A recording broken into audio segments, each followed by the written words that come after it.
T'inquiète Dans la pas. tradition islamique, le prophète Mohammed sallallahu alayhi wa sallam utilisait le drapeau blanc pour représenter le chef de l'armée musulmane et un État musulman, le premier État musulman. D'après dans les traditions. Après, c'est les traditions. Il n'y a aucune source islamique ou dans le Coran. C'est pas, il y a rien. Oui, Ozer, Jean-Louis. Ce que je t'avance ici, je l'ai lu il y a quand même assez longtemps. Je suis pas, tu vois, je suis pas né de la dernière pluie. Je suis un peu plus avec toi. Mais j'attaque pas ton ego, ne commence pas avec ton ego, je t'attaque pas ton ego. Écoute-moi. Je l'ai lu dans Barakallahu Fik. Ouais.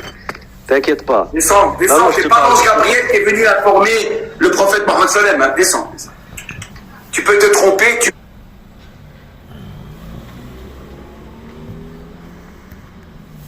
Ma phrase.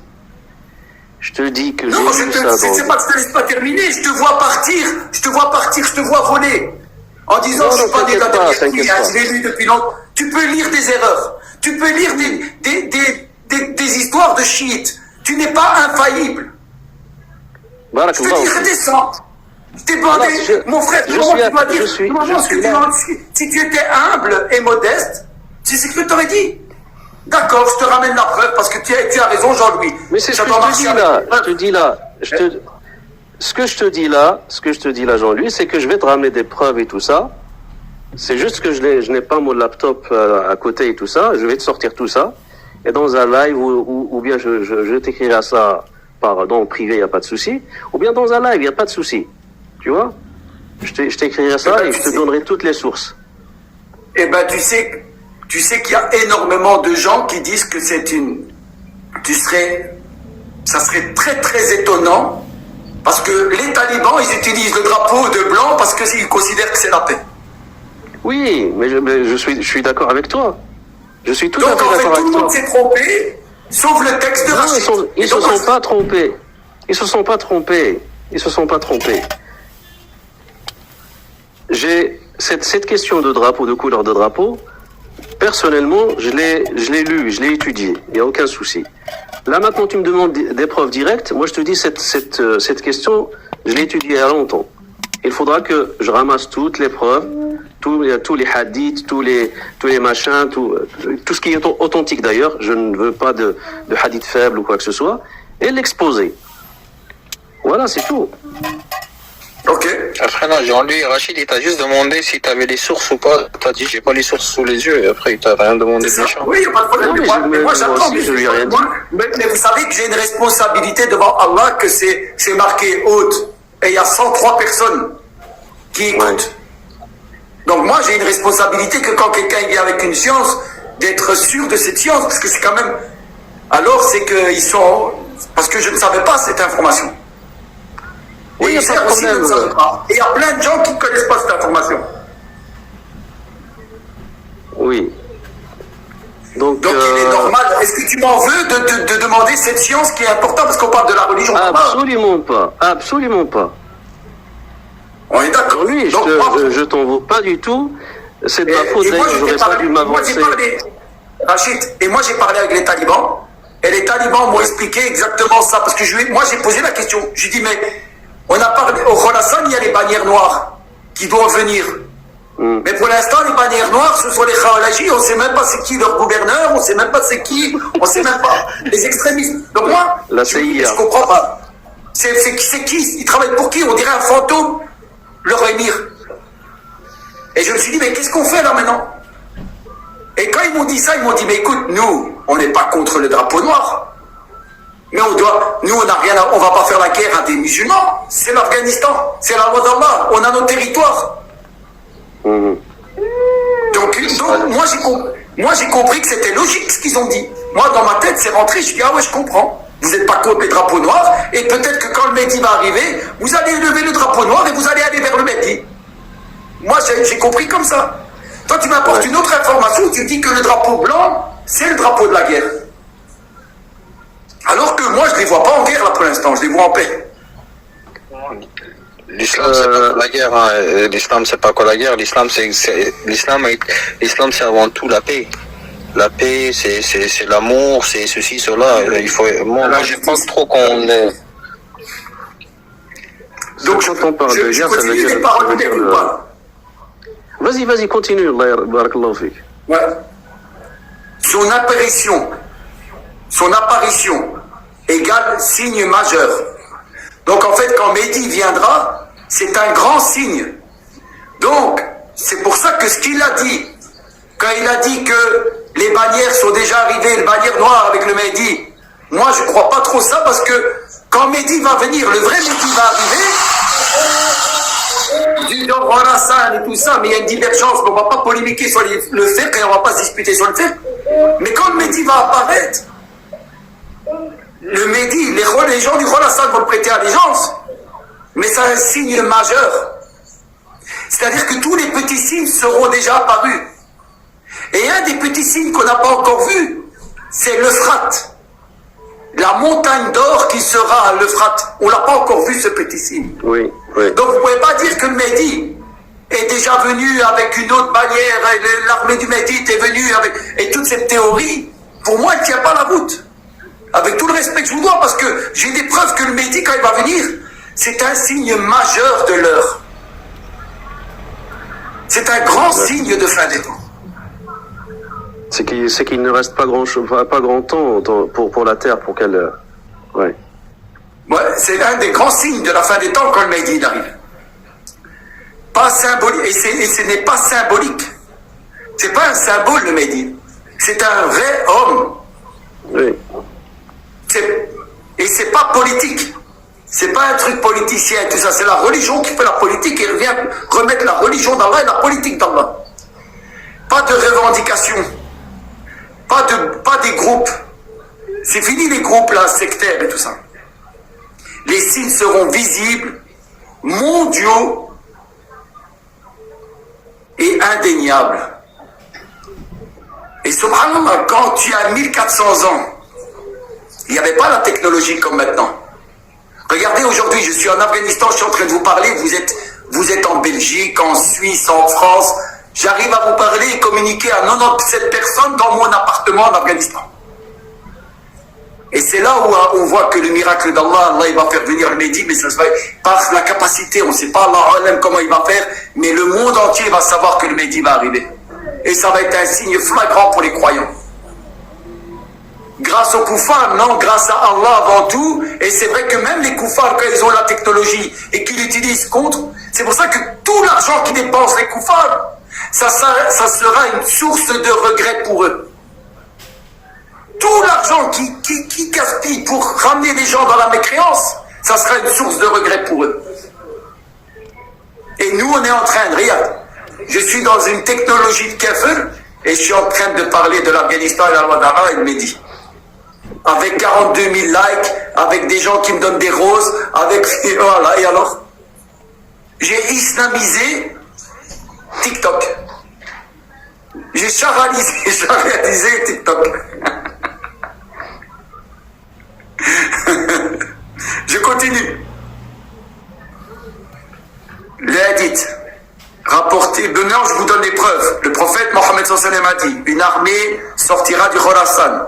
Rien ne pourra l'arrêter jusqu'à ce qu'elle soit plantée à Jérusalem. Je répète, c'est rapporté par El-Makdisi. Bait El-Makis. Ce hadith est considéré Hassan par Sheikh Albani. On continue ou on arrête? Je vous donne toutes les preuves, vous avez déjà des preuves ou pas? Et l'armée de Mehdi, ça serait pas les talibans, Jean, pour toi? Moi j'ai... Si on leur laisse le temps et tout, avec la modernité, avec l'avenir et tout. Je l'espère, franchement, moi j'ai le bon soupçon. Parce qu'ils ont planté le drapeau de Tawhid, ils ont tout, tu vois, c'est le seul régime au monde qui est détesté par les musulmans eux-mêmes déjà. Tu regardes la plupart, il y a beaucoup de pays musulmans, ils les détestent. Il n'y a aucun pays d'islam qui sait ça, quoi. Et n'oublie pas qu'aussi que le Mehdi sera détesté par les musulmans eux-mêmes. Il y a des musulmans qui vont le combattre. Et ils vont dire que c'est un khariji, un extrémiste, un takfiri, un tout ce que tout. Il va être diabolisé par des musulmans qui ne veulent pas de l'islam. Le Mehdi. Ça ne va pas être facile, hein, c'est pas le Club Med. Hein. Ce que je suis en train de vous regarder, c'est pas le Club Med, hein, c'est pas la fête. Hein. N'oubliez pas une chose aussi très importante. sur l'armée du Mehdi, un tiers va reculer. Vous le saviez ça, Rachid, tu savais ça? Je le sais, oui. Un tiers, il va reculer. Un tiers, non, en fait, il y a juste un tiers qui va être martyr et un tiers va reculer, un tiers va être martyr et un tiers va gagner. Allahu Akbar. Vous avez entendu? Oui, c'est la radio Afghanistan. Vous êtes en direct de l'Afghanistan. Vous êtes dans la radio Afghanistan. Oui. Ça, une vraie radio. Et dans la radio Afghanistan, on parle du Khorasan. Un tiers sera dans l'armée du Mehdi, mais tellement que ça va être difficile, ils vont reculer, ils vont arrêter. Et c'est un groupe qui va être très très châtié par Allah. Oui. D'avoir reculé après avoir. Tu savais ça aussi, Rachid? Oui. C'est le groupe qui va se retirer.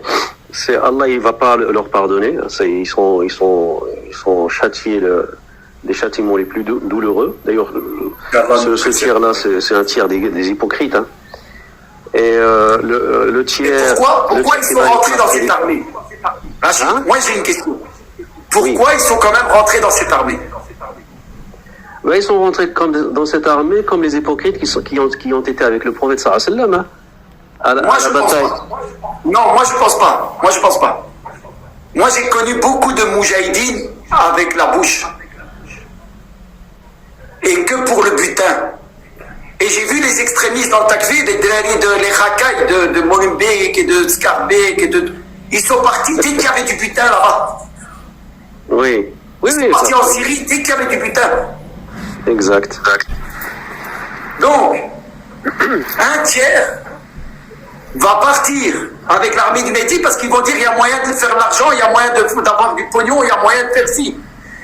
Et ils vont avoir, parce qu'il y a la fierté de dire je suis avec l'armée du Mehdi, avec l'orgueil.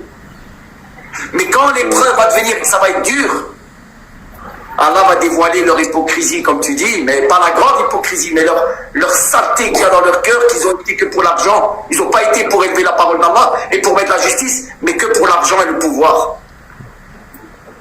Et vraiment, si vous regardez l'histoire qui s'est passée en Syrie, la première vague des gens sincères et véridiques, ils appliquent la loi d'Allah et la charia. Il y a du butin, les racailles viennent. Wesh, 4-4, on tue une année, on a du butin, on a des femmes, on a des années. Et ils viennent pour le butin, ils viennent pas pour élever la parole d'Allah. Non. Salam alaikum. Wa alaykum salam. Maintenant, je vais expliquer le fait que j'ai avancé, parce que j'ai cherché le hadith, que le drapeau... En fait, le prophète sallallahu alayhi wa sallam, il avait deux drapeaux. Il en avait un qui apparaît noir, mais il n'était pas totalement noir, d'accord, et un autre qui était blanc. Et les deux, il les utilisait dans ses expéditions. Donc le hadith, qu'est-ce qu'il dit? Et c'est un hadith Hassanun Gharib, c'est-à-dire c'est un hadith qui est Hassan, mais qui est quand même rare, on va dire, Gharib. Akhrajahu al-Tirmidhi, c'est-à-dire c'est Tirmidhi qui l'a Ibn Majah. En fait, il y a une différence. Et c'est un hadith qui a été rapporté par Abdullah ibn Abbas. Donc, il avait deux drapeaux. Il y en a un qu'il figeait dans le campement. Il y en a un qu'il donnait au chef de l'expédition. Tu vois? Et celui qu'il donnait au chef de l'expédition était blanc. Mais le drapeau noir, effectivement, il existait. Sauf qu'il n'était pas totalement noir. Il était, d'après l'explication du hadith, وكان الرسول صلى الله عليه وسلم لواء حر في يديه يخرج من العباس ان رايته سوداء اي ان غالب لونها اسود, c'est-à-dire la majorité de la couleur du drapeau était noire. والا فهي كان في الحديث اخر من نمره وهو صوف فيه خيوط بيضاء. En fait, c'était un drapeau de laine noire, mais qui était parsemé de lignes blanches. Donc tu vois, il n'est pas totalement noir. Avec la shahada. Ah, non, il n'y avait pas la shahada dedans. C'est pas écrit ici, dans le texte que je lis. Et l'autre était complètement blanc. Donc en fait, dans l'expédition, il sortait deux drapeaux. Un qui est noir, avec des lignes blanches, et un qui est blanc, totalement blanc. Et apparemment, les talibans, ils ont opté pour le deuxième, tout simplement. Et les autres, ils ont opté pour le premier, mais ils l'ont sali, on va dire. Quand je te parle des autres, tu vois... Le texte de qui, Rachid? J'ai pas entendu, excuse-moi. Hein? Et le texte de qui? Ça a été rapporté par qui? Ça a été rapporté par At-Tirmidhi et Ibn Majah, عن Abdullah ibn Abbas. Le hadith est C'est faible. un hadith Hassan Gharib. Après, les hadiths, il y en a beaucoup. Est-ce que c'est authentique ou c'est pour ça? Le hadith est faible. Le hadith est faible. Il est Hassan Gharib. Je ne sais pas si tu connais le mustalah de ilm al-hadith. Hassan, ça veut dire il est moins dans le degré de l'authenticité, il est moindre. Hein. Gharib, c'est étrange. Gharib, c'est étrange. Gharib, c'est étrange, ça veut dire, mais c'est pas étrange. Il est rare